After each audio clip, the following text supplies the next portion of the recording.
use your phone to Google the picture. To record. No, picture. Yeah, my phone. Where's the picture? Yeah, online. No.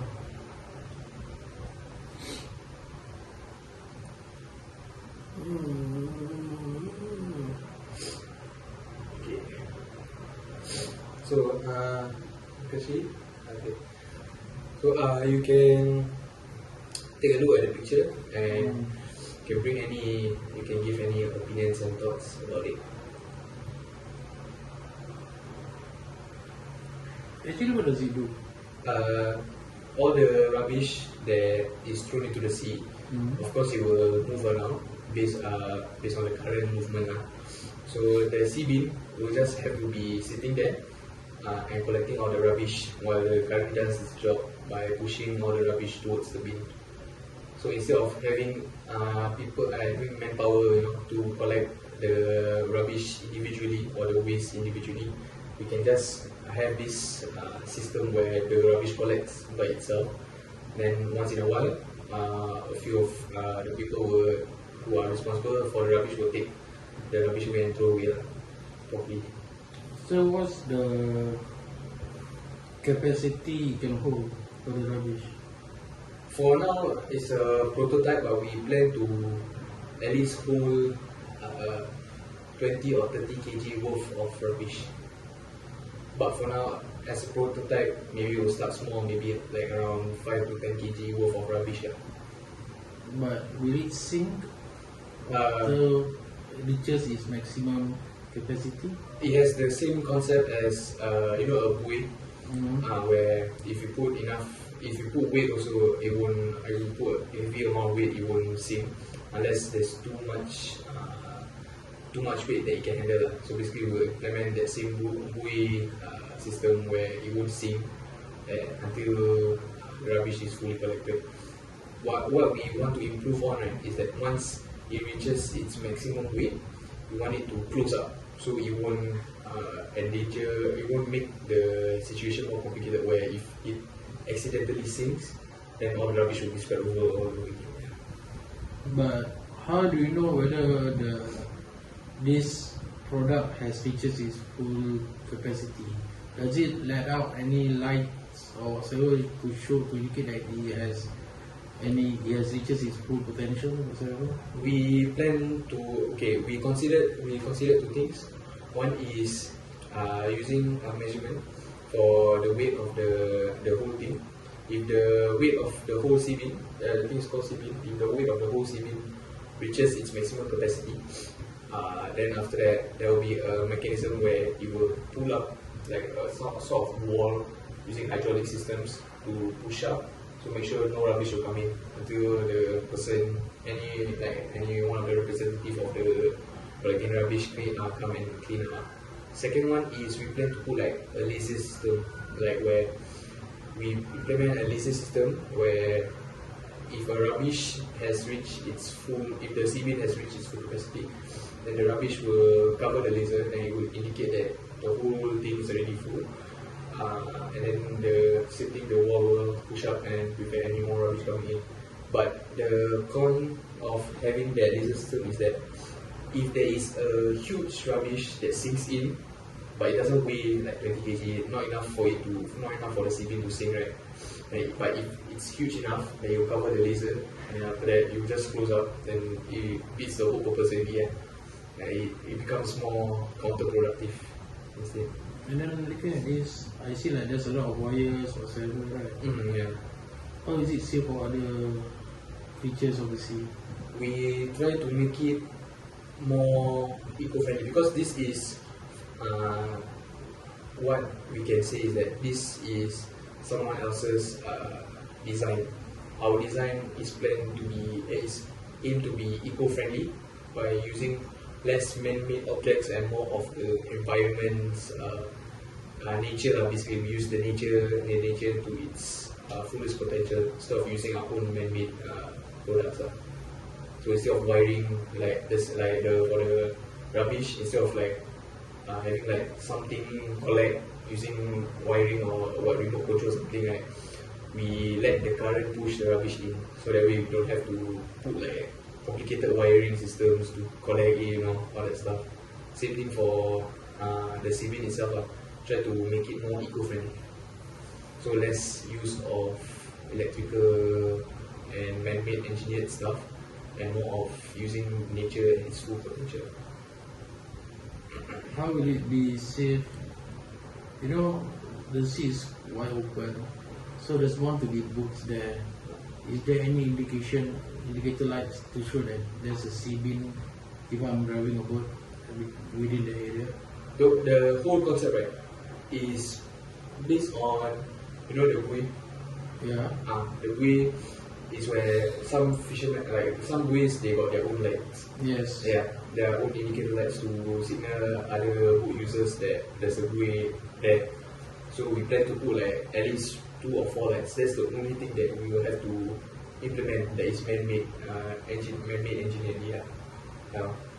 But beside it, also you mentioned that it will be automatically covered off once it has reaches its full maximum weight it can carry.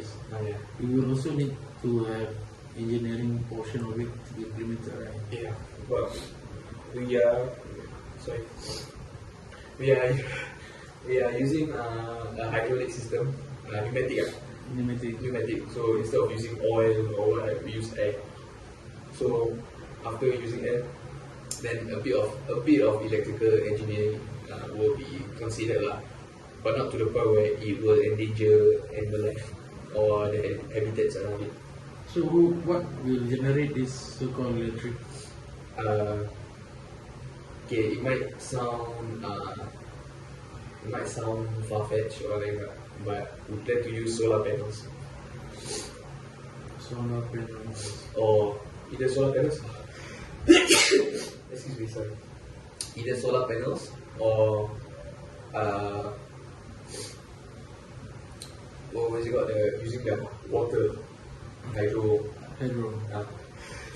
Excuse me, sorry. Where will this be so-called located? Which part of the sea are you intending to put this? So for now, because we're based in Singapore, mostly around Singapore, we are surrounded by islands, like Tekong, Pulau Mati, or that islands, Sentosa Island. So what we want to do for prototype first is to test on our reservoirs. So I believe our reservoirs are quite clean enough, but we want to try like the Singapore River, because the Singapore River is technically open to the sea and it's also a tourist attraction. Unlike reservoirs, which is highly protected by the government with their enforcers and their rangers, Singapore rivers are very more prone because of the tourists coming there and not knowing the laws. So we try to test our prototype at the Singapore River, and if it works as intended or even better, we plan to put all over Singapore's coastline. Then if it actually works as intended or even better, we will plan to stretch out to other Singapore islands like Sentosa Island, Jordon Island, and Tekong, Pulau Mati, all that stuff. Pulau Ubin. Will this product be attached to something at the bottom of the sea, or will it just be left floating around? Floating. So what if it so-called, there are sea tides, there are high tide, low tide. What happens if this is washed ashore? We have yet to solve the issue, but I believe this is coming from me, not my group, but I believe that to solve the issue, we would probably hire a few rangers to patrol around to make sure every seabed is at its place or where it's intended to be at, and make sure it stays there. But then you say that it follows the current, so you cannot determine where it will actually in the end eventually end up. Located. I think you need to look into it also. There's something you have to look at. And then one thing is when you so-called put this into the sea, right? Okay lah, touch wood lah. What if one or two of them is faulty? How do you know? One or two of them is faulty. Does it emit another light? Does it shows in a different color? How do you know it's faulty? If it's faulty, you will emit another light to make it more simpler. Yeah. So there are a lot of lights lah in the sea by having this. Are you trying to say that?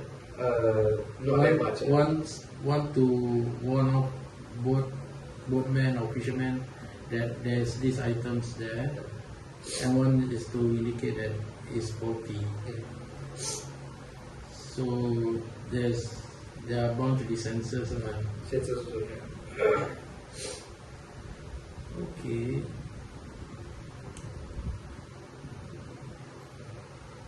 So you mentioned that it can hold about 10 to 20 kilos. Right. What is the so-called the mass of the item can carry? I mean, how big is the rubbish that it can carry? Is the maximum? The mass, not the weight, the mass. As big as it can go, because our top is covered. Covered with it's not covered. So basically, for example, a large water bottle, 1.5 liter water bottle, let's say it sinks in, there won't be any issue until it reaches to the brim where it's above sea level. That's where when the weight already starts to give in, the walls will basically like scoop it to make sure that the rubbish won't enter and won't leave out. So once, because the seabed is at sea level, once the rubbish, basically, like for example, a rubbish that is big is above sea level when it gets collected, so things start to pile up. The moment it reaches maximum capacity, the wall will build up high enough for the rubbish that is already inside the seabed to not enter, and to not leave, and any rubbish that is coming in will not enter. So you're saying this product is actually a long product. So yeah, you can say it's a long You product. said all the way to the sea level, right? From the sea level, maybe all the way, maybe around 10 to 15 meters, maybe. 10 to 15 meters. Yeah, to cater large objects also. But then you must understand that there are corals underneath also. Mm-hmm. So how do you determine that this would not be caught up in any of the corals under the sea? Maybe we will push it away from the coastline instead of near the coastline. That way it cannot be, get ashore, cannot go up to the land, and doesn't affect the corals also. It's not. We will try to design it as such where it won't reach to the bottom end of the sea, or we won't reach to the coral section, but it will be long enough to carry or to hold a lot of weight and a lot of rubbish. I see. Either it's going to be very long or it's going to be very wide. That's our plan. Yeah, talking about the wave, how big is it actually? It really depends. It caters to what type of rubbish you want to collect as well. If let's say we plan to collect very big and huge rubbish, most likely the length of it will be longer. But if we plan to collect very small, compact, but multiple in sizes and multiple in how much is it basically? How much is it? Like, is it a lot? Right? It will be wider instead of longer. But for this type of product, it would not so-called. It will only capture physical waste, right? Yeah. But coming to the so-called chemical pollution aspect of it, you won't be able to deal with it. I mean, like oil leakage. Yeah. That's not. We plan to collect general solid waste. Yes. Yeah. I see. I think that's it. I don't have any further question. Okay. So upon further further observations and what you and your review, would you think of investing or buying the product? But as you mentioned, it will be deployed by the fishermen or We will have a few people that we will hire to deploy them at strategic locations. That way, it will be at its best condition. who are these people you intend to hire? Mostly those who use, mostly maybe the police, NPA, Metropolitan Authority. yes, and NPA, because they have a regular schedule of roaming around Singapore's coastline and whatnot, right? So we plan to have them hire. We plan to have them hired so that they would know because we believe that they know the sea better than us. So we believe that they will have a better understanding of the strategic locations that should be placed for the sea beams and how it will affect the environment of the ocean, like the other boat users and the fishes and whatnot. So we will hire them just to place them first. But for now, our prototype, we will put it at the sea river by ourselves to see how well it is tested under harsh conditions. So you were mentioning about investing. What type of investment are you looking at? Investing, maybe buying the product and investing in basically equity and to build the materials and whatnot. I see. But then it all comes back after the trial. Maybe you should intend to put at the Singapore River. River. Yeah. Yeah, no worries, I can. You invest. Yeah, I will invest. I mean, it's just to keep the sea a safer place for us to fish, to have our activities. Of course, there shouldn't be any worry of investing on such product. Do you think it's a good product, or do you think it requires more attention to detail, more improvement? I think it can be improved, that's for sure. And I think it can still, innovate in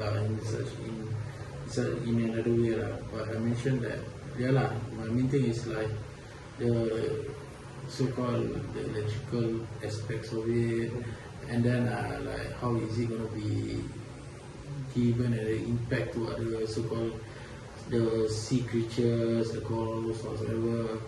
And at the same time also we need to understand the law of it because by having these items on the sea, you also consider as a so-called a person who dispose something in the sea by at the same time also you are doing something good It's just a matter of how good this thing gonna work out during the trial session. How good it will be tested upon. So you must give a lot of so-called conditions you must understand during rainy period and also during stormy weathers, whether this thing can cope and so-called carry out its job like it's supposed to do Okay. That's all I have for you. Okay, thank you.